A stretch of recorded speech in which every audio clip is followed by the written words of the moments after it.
नमस्कार दोस्तों। आज मैं आपके सामने मुंशी प्रेमचंद जी के उपन्यास प्रतिज्ञा का प्रथम भाग का पठन करने जा रही हूँ। काशी के आर्य मंदिर में पंडित अमरनाथ का व्याख्यान हो रहा था। श्रोता लोग मंत्रमुग्ध से बैठे सुन रहे थे। प्रोफेसर दाननाथ ने आगे खिसक अपने मित्र बाबू अमृत राय के कान में कहा, रटी हुई स्पीच है। अमृत राय स्पीच सुनने में तल्लीन थे, कुछ जवाब ना दिया। दाननाथ ने फिर कहा, साफ रटी हुई मालूम होती है, बैठना व्यर्थ है, टेनिस का समय निकला जा रहा है। अमृत राय ने फिर भी कुछ जवाब ना दिया। एक क्षण के बाद दाननाथ ने फिर कहा, भाई मैं तो जाता हूँ। अमृत राय ने बिना उसकी तरफ देखे ही कहा, जाइए। दाननाथ, तुम कब तक बैठे रहोगे? अमृत, मैं तो सारी स्पीच सुनकर जाऊंगा।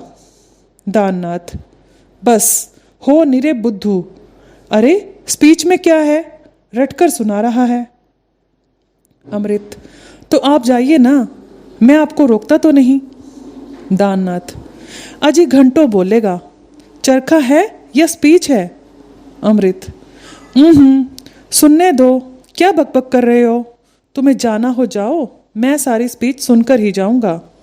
दाननाथ, पछताओगे, आज प्रेमा भी खेल में आएगी। अमृत, तुम उससे मेरी तरफ से क्षमा मांग लेना।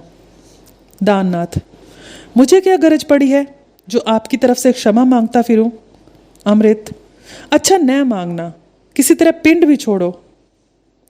दाननाथ इतनी आसानी से छोड़ने वाले आदमी न थे। घड़ी निकाल कर देखी, पहलू बदला और अमरनाथ की ओर देखने लगे। उनका ध्यान व्याख्यान पर नहीं, पंडित जी की दाढ़ी पर था। उसके हिलने में उन्हें बड़ा आनंद आ रहा था। बोलने का मर्ज था। ऐसा मनोरंजक दृश्य देखकर वह चुप कैसे रहते? अमृत राय का हाथ दबाकर कहा, आपकी दाढ़ी कितनी सफाई से हिल रही है, जी चाहता है नोच कर रख लूं। अमृत राय, तुम बड़े अभागे हो जो ऐसे सुंदर व्याख्यान का आनंद नहीं उठा सकते। अमरनाथ जी ने कहा, मैं आपके सामने व्याख्यान देने नहीं आया हूं।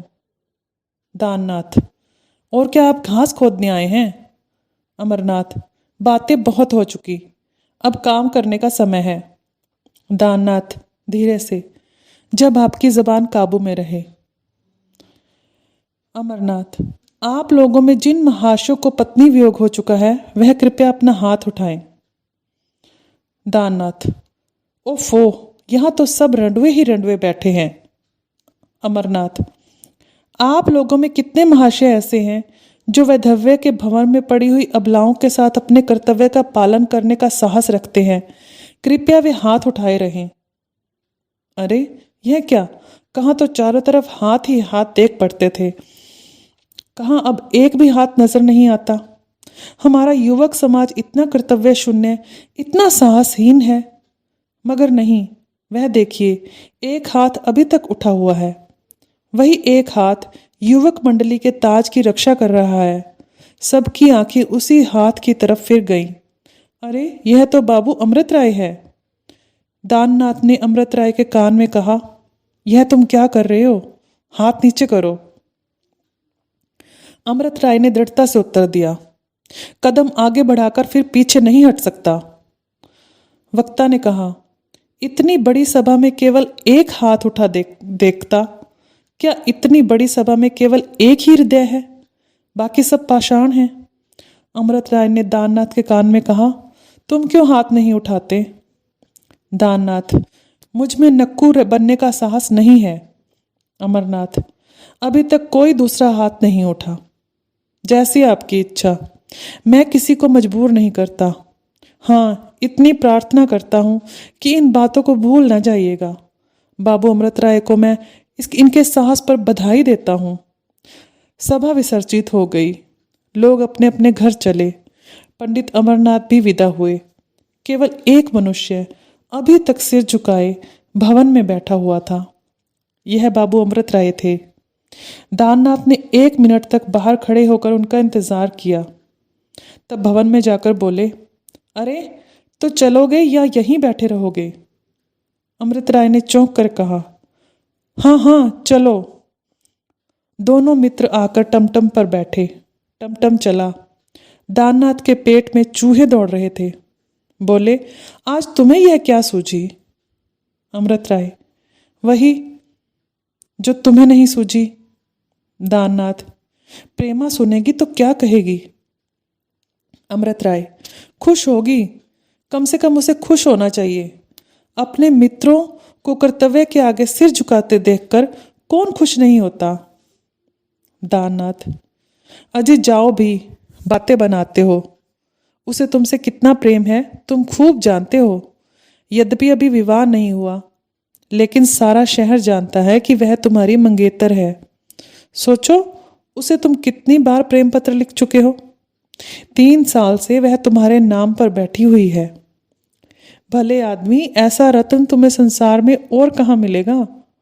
अगर तुमने उससे विवाह न किया तो तुम्हारा जीवन नष्ट हो जाएगा। तुम कर्तव्य के नाम पर जो चाहे करो, पर उसे अपने हृदय से नहीं निकाल सकते। अमृत राय, यह अब मैं खूब समझ रहा हूं भाई, लेकिन अब मेरा मन कह रहा है कि मुझे उससे विवाह करने का अधिकार नहीं है। पंडित अमरनाथ जी की बात मेरे दिल में बैठ गई है। दाननाथ ने अमरनाथ का नाम आते ही नाक सिकोड़कर कहा, क्या कहना है? वाह, रटकर एक व्याख्यान दे दिया और तुम लट्टू हो गए। वह बेचारे समाज की क्या खाक व्यवस्था करेंगे? यह अच्छा सिद्धांत है कि जिसकी पहली स्त्री मर गई हो वह विधवा से विवाह करे। अमृत राय, न्याय तो यही कहता है। दाननाथ, बस तुम्हारे न्याय पथ पर चलने ही से तो सारे संसार का उद्धार हो जाएगा। तुम अकेले कुछ नहीं कर सकते। हाँ, नक्कू बन सकते हो। अमृत राय ने दाननाथ को सगर्व नेत्रों से देखकर कहा, आदमी अकेला भी बहुत कुछ कर सकता है। अकेले आदमियों ने ही आदि विचारों में क्रांति पैदा की है। अकेले आदमियों के कृत्यों से सारा इतिहास भरा पड़ा है। गौतम बुद्ध कौन था? वह अकेला अपने विचारों का प्रचार करने निकला था और उसके जीवन काल में ही आधी दुनिया उसके चरणों पर सिर रख चुकी थी। अकेले आदमियों से राष्ट्रों के नाम चल रहे हैं। राष्ट्रों का अंत हो गया, आज उनका निशान भी नहीं है, मगर अकेले आदमियों के नाम अभी तक चल रहे हैं।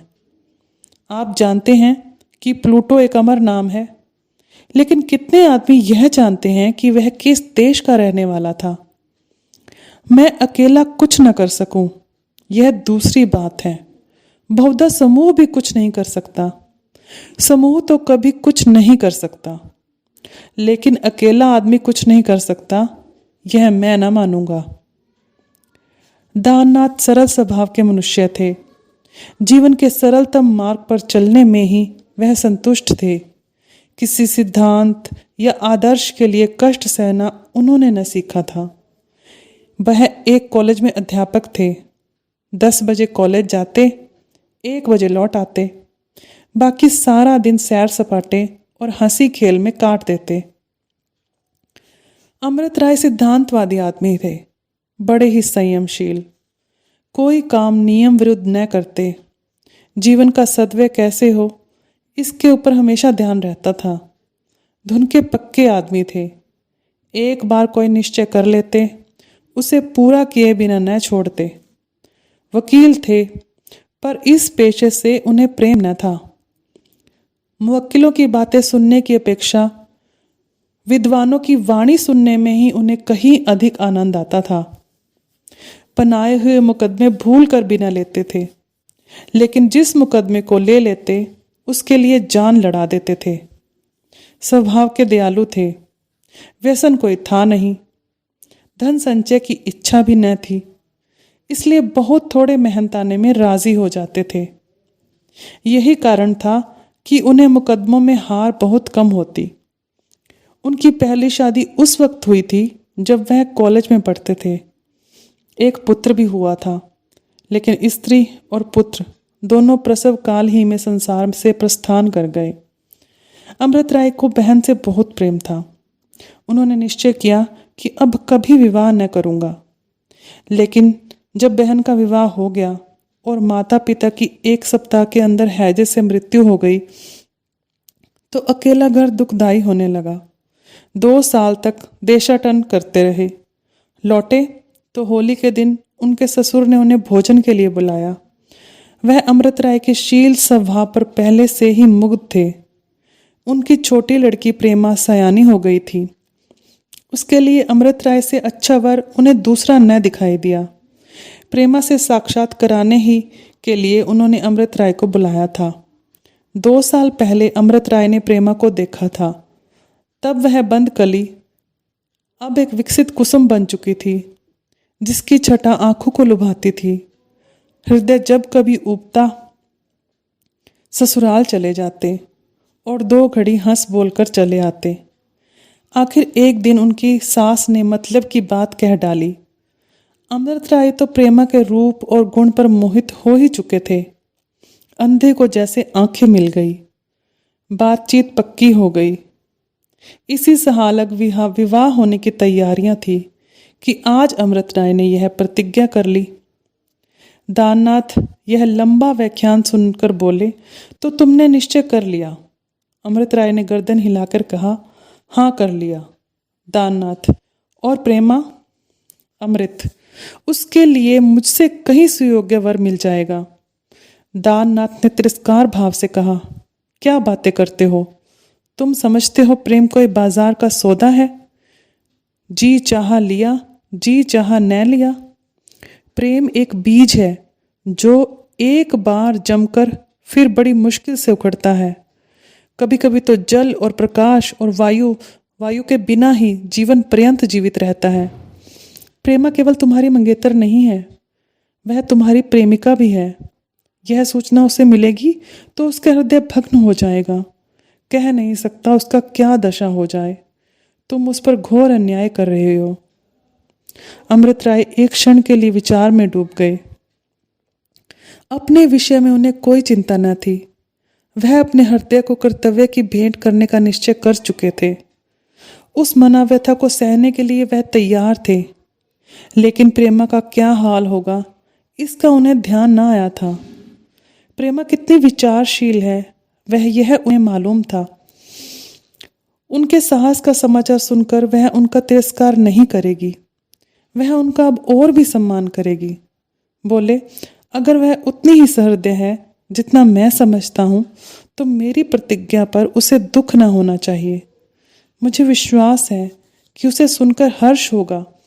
कम से कम मुझे ऐसी ही आशा है। दाननाथ ने मुंह बनाकर कहा, तुम क्या समझते हो कि बड़ा मैदान मार आए हो, और जो सुनेगा वह फूलों का हार लेकर तुम्हारे गले में डालने दौड़ेगा। लेकिन मैं यही समझता हूं कि तुम पुराने आदर्शों को भ्रष्ट कर रहे हो। तुम नाम पर मरते हो, समाचार पत्रों में अपनी प्रशंसा देखना चाहते हो, बस, और कोई बात नहीं। नाम कमाने का यह सस्ता नुस्खा है। ना हींग लगे ना फिटकरी, और रंग भी चोखा। रमणिया नाम की इतनी भूख नहीं होती। प्रेमा कितनी विचारशील हो, लेकिन यह कभी पसंद न करेगी कि उसका हृदय किसी व्रत के हाथों चूर चूर किया जाए। उसका जीवन दुख में हो जाएगा। अमृत राय का मकान आ गया। टमटम रुक गया। अमृत राय उतरकर अपने कमरे की तरफ चले। दाननाथ जरा देर तक इस इंतजार में खड़े रहे कि यह मुझे बुलाए तो जाऊं। पर जब अमृत राय ने उनकी तरफ फिरकर भी न देखा तो उन्हें भय हुआ, कहीं मेरी बातों से कदाचित इन्हें दुख हुआ है। कमरे के द्वार पर जाकर बोले, भाई मुझसे नाराज हो गए हो क्या? अमृत राय ने सहज नेत्रों से देखकर कहा, नहीं दाननाथ, तुम्हारी बातों से मैं कभी नाराज नहीं हो सकता। तुम्हारी झिड़कियों में भी वह रस है जो दूसरों की वाह वाह में नहीं। मैं जानता हूँ तुमने इस समय जो कुछ कहा है वह केवल स्नेह भाव से कहा है। दिल से तुम खूब समझते हो कि मैं नाम का भूखन नहीं हूँ, कुछ काम करना चाहता हूँ। दाननाथ ने स्नेह से अमृत राय का हाथ पकड़ लिया और बोले, फिर सोच लो, ऐसा ना हो पछताना पड़े। अमृत राय ने कुर्सी पर बैठते हुए कहा, नहीं भाई दान, मुझे पछताना पड़ेगा, इसका मुझे पूर्ण विश्वास है।